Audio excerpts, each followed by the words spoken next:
Alright, we're coming back in. This is book 13 of the Odyssey, written by Homer and translated by Emily Wilson. For those not in the know, we are on page 316, chapter 13, Two Tricksters. After he finished, all were silent, spellbound, sitting inside the shadowy hall. At last, Alcinous said, "Now, Odysseus, since you have been my guest beneath my roof, you need not wander any more. You have endured enough. You will get home again. And all you regulars, my honored friends, who always drink red wine here in my house and listen to my singer, heed my words. Our guest has clothes packed up inside a trunk, and other gifts we have given him. Each of us now should add a mighty tripod and cauldron. I will make the people pay a levy, so that none of us will suffer from unrewarded generosity." The king's words pleased them all. They went back home to rest. Then Dawn was born again. Her fingers bloomed, and they hurried back towards the ship, bringing heroic gifts of bronze. The king embarked and stowed them underneath the beams, to leave room for the crew when they were rowing. Then all the men went back with him to eat. The holy king killed sacrificial meat, a cow to Zeus of dark clouds, son of Cronos, who rules the world. They burned the thighs and feasted in happiness. The well-respected singer Demodocus made music in their midst. But all the while, Odysseus kept turning his head towards the shining sun, impatient for it to arrive. He longed to leave, as when a man is desperate for dinner time, after he spends the whole day with his oxen, dragging the jointed plow across the field, and welcomes the sunset, when he can go home to eat. His legs are aching on the way. Just so Odysseus was glad of sunset. At once he told his seafaring Phaeacians, especially Alcinous, "Great king, and all of you, please send me safely home with offerings. And thank you. I am grateful to you for giving me my heart's desire, a passage home, with gifts. I hope the gods maintain my luck. When I am home, I pray to find my wife still faultless, and my loved ones safe. And may you Phaeacians live to bring joy to your wives and children, every blessing. I pray there is no trouble for your people." They praised his words, and said that they must help their guest go home, since he had spoken well. Alcinous addressed his right-hand man.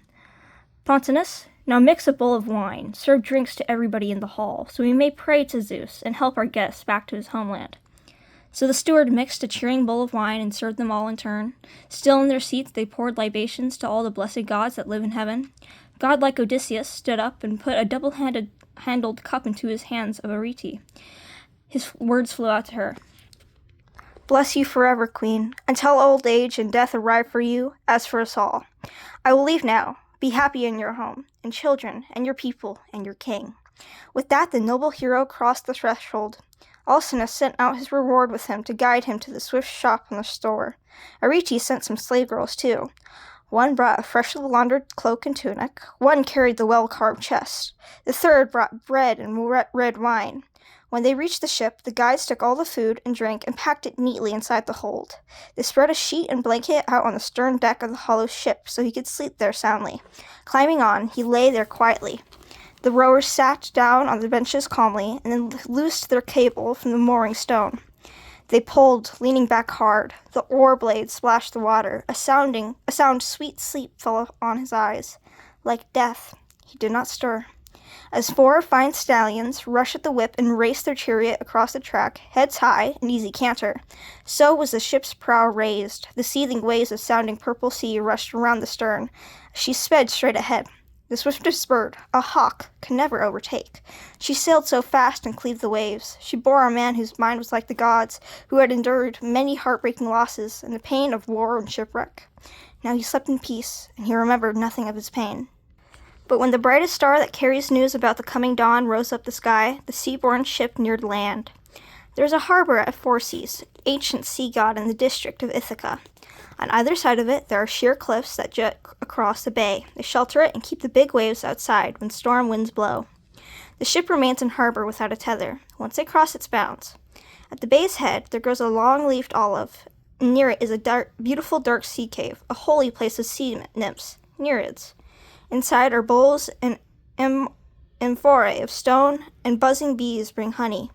There are looms, also stone. The nymphs weave purple cloth, sea purple. It is marvelous to see. Water is always flowing through. There are 2 entrances. The north one is for humans. The south is sacred. People cannot enter that way. It is the path of the immortals. They rode inside the bay. They knew the place of old. Their arms were pulling at top speed. The ship was traveling so fast that when she reached dry land, she beached for half her length. They disembarked and lifted from the ship. Odysseus wrapped up in sheets and blankets. They set him on the sand, still fast asleep. They unpacked all the presents he was given by the Phaeacian lords to take back home, thanks to Athena's care. They heaped the things beside the olive tree, so no one passing would do them any damage while their owner was sleeping. Then they rode away, back home. Poseidon, lord of earthquakes, still remembered his hatred of Odysseus. He asked Zeus what he meant to do. "O Father Zeus, I will lose all my standing with the gods, since mortals fail to honor me, though these Phaeacians are my very own descendants. I always said Odysseus would reach home in the end. I did not take away that privilege away from him. No, not at all. Since you have promised me it with your own nod." Their swift ship carried him across the ocean, and they have set him down in Ithaca with a magnificent array of gifts. Bronze, heaps of golds and fine-spun clothes, far more spoils than he would have ever won at Troy if he had gotten out safely. Storm god Zeus exclaimed, "Earthshaker, how absurd! The gods do not dishonor you. It would be hard to disrespect an elder so high-ranking. If willful humans fail to show respect, then punish them. You always had that power. Do as you wish." Poseidon answered, "Lord of dark clouds, I've always wanted to. I held back out of deference to you. But now, when that fine ship of those Phaeacians comes back from helping him across, I want to smash it in the sea and overwhelm their cities with a mountain to prevent them from ever guiding travelers again." The Cloud Lord Zeus said, "Brother, I suggest that while the people in the city watch, you turn the ship arriving into stone, still looking like a ship. They will all be shocked. Then you can surround their town with a huge mountain." Hearing this, Poseidon went to the Phaeacian chariot and waited. As the ship sped towards the shore, the god moved near it, turned it all to stone, and slapped his palm to make it rooted to the seabed. He vanished, and the people of Phaeacia, known for their oars and famous ships, began to ask each other, "What? Who fixed that ship firm in the sea as she was rushing home? We saw it all." They could not understand. Alcinous addressed the crowd and spoke, "So it is true. My father long ago said that Poseidon hates us for our habit of helping travelers get home again. We got away with it, but he foretold that one day great Poseidon would destroy a ship on her return from such a journey. The god would hide our city with a mountain, and now the old man's words are coming true. So all of you must listen to me now. Stop helping visitors to travel onward. We have to sacrifice 12 bulls, hand-picked for Lord Poseidon, so he may show mercy and not enfold our city in a mountain." At this they were afraid, and they prepared the bulls, and all the leaders of Phaeacia prayed to Poseidon, standing round the altar. Meanwhile, Odysseus, who had been sleeping in his own native land of Ithaca, woke up, but did not recognize the place from which he had been absent for so long. Pallas Athena cast a mist upon it, so she could tell him how things stood, and make him unrecognizable to his own wife and family and neighbors, till he paid the suitors back for how they misbehaved. The friendly harbors and the winding paths and leafy trees were all quite unfamiliar to their own king. He leapt up to his feet and looking at his native land, he groaned and smacked his thighs and sobbed, "Where am I now? Are those who live here violent and cruel, or are they kind strangers, folks who fear the gods? Where can I carry all my treasure? And where can I go wandering? If only I had remained there in Phaeacia, till I went on to some other mighty king who might have been my friend and helped me home. Where can I leave my things? Not here for sure, they will be stolen. Those Phaeacian lords were not so trustworthy. They promised me that they would bring me home to Ithaca. They broke their word and brought me somewhere else. May Zeus, who helps the needy, make them pay. Zeus watches everyone and punishes the sinner. Let me count my treasures now. They may have stolen some when they sailed off." He counted all the tripods, cauldrons, gold, and cloth, but none was missing. Then he paced beside the loud, resounding sea, hunched up with homesickness and sobbing in his grief. Athena came towards him. She looked like a shepherd, young and soft-skinned as a prince, wearing a folded mantle of fine cloth across her shoulder. On her tender feet were sandals, and she held a javelin. Odysseus was overjoyed to see her, and he cried, "O friend, you are the very first person that I have met here. Greetings! Please be kind and protect my treasure and myself. I pray to you and supplicate as if you were a god. I touch your knees, please help me, and please tell me, please, what is this place, an island? Or is it a peninsula that slopes towards the sea from fertile mainland fields? Who lives here?" With twinkling eyes, the goddess said, "Stranger, you must be a foreigner from distant parts are foolish since you ask about this famous country. Many people know it, from those who live towards the east under the rising sun to those out west in the lands of gloomy dusk. This is rough country, not fit for grazing horses and not spacious, but not infertile. Grain and wine around here. The land is always wet with rain and dew. There are fine water holes, and it is good for raising goats and cattle. The trees are varied. Foreigner, I think the name of Ithaca is even known in Troy, a land they say is far away from Greece. Odysseus, who had endured so much so long, was overjoyed to hear from her that he was in his own dear native land. His words took wing and flew, but he did not tell her the truth. He bit his story back. His mind was always full of clever schemes. Yes, I've heard of Ithaca, though I come from distant Crete. Now I am here with all this wealth. I left an equal share of riches for my children back at home. I'm an exile on the fields of Crete. I killed Orsilochus, the speedy sprinter of Idomeneus, the king. I refused to serve or help his father at Troy. I led my own men, so the sun wanted to steal the Trojan spoils for which I worked so hard, in war and long sea journeys. I hid beside the road with one companion, and as he came back from the countryside, I ambushed him and hit him with my spear. The sky was dark that night, and no one saw me kill him with my sharp sword of bronze. And after I murdered him, I quickly rode away to visit the Phoenicians, and I gave them a share of loot, which made them very glad. I told them they should transport me to Pylos, or famous Elis, ruled by the Epeans.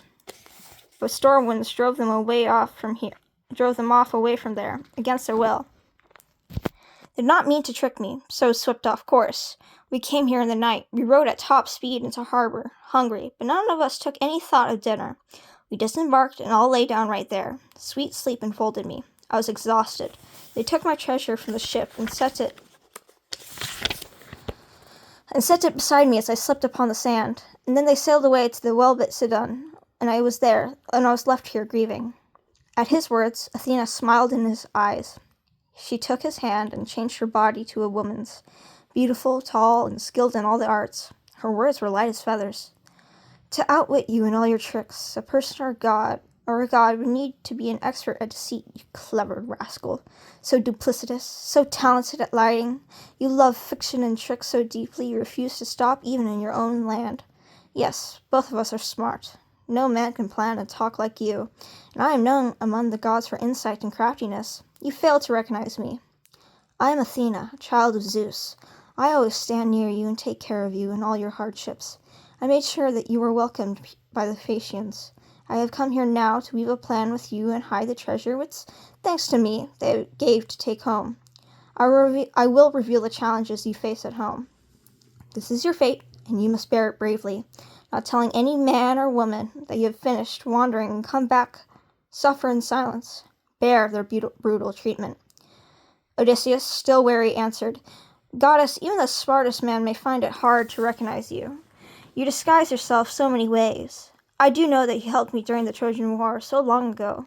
But when we Greeks had sacked the town of Priam, and we embarked, and gods dispersed our fleet, I did not see you there on board my ship, daughter of Zeus. You gave me no protection. Lost and confused, I waited for the gods to free me from my pain. I met you later, in rich Phaeacia, and you spoke to me comforting words and led me to the city.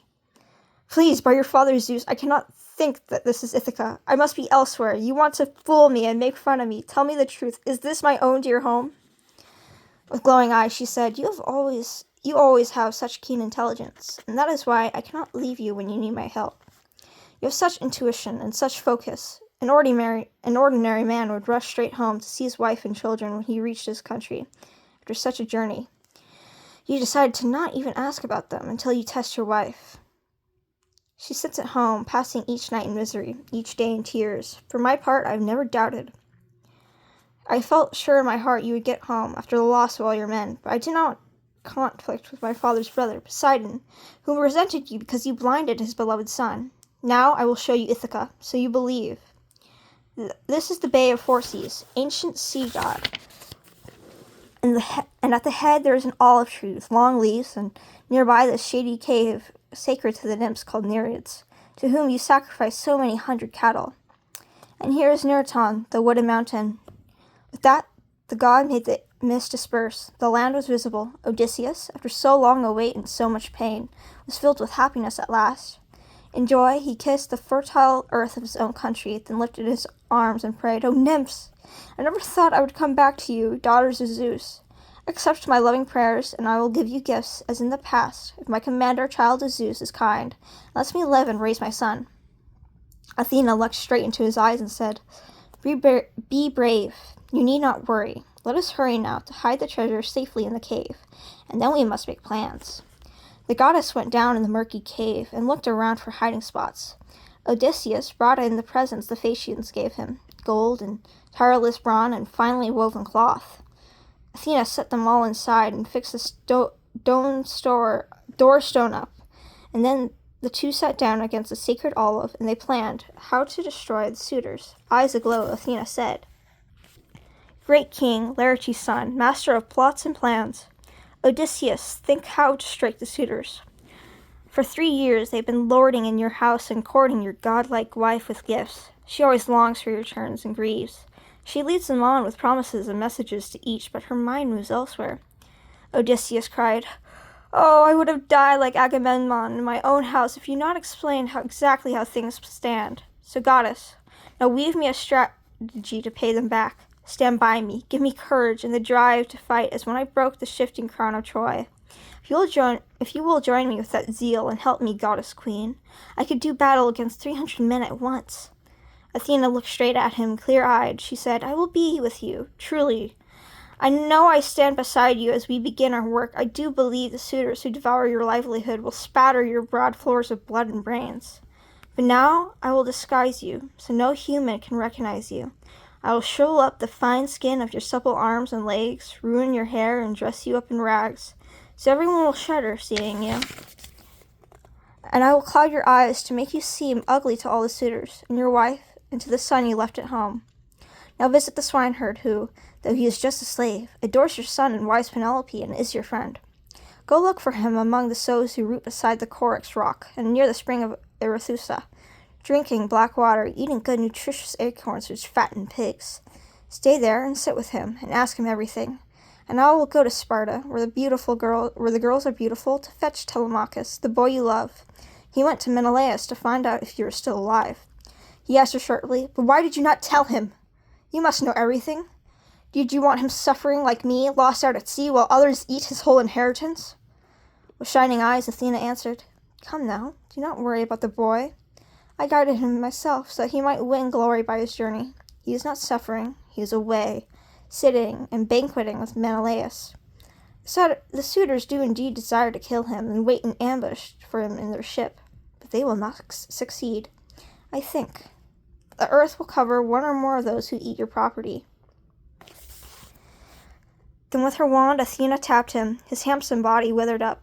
His limbs became arthritic. She bleached out his hair and made his skin look old and wrinkled, and dimmed his fine, bright eyes.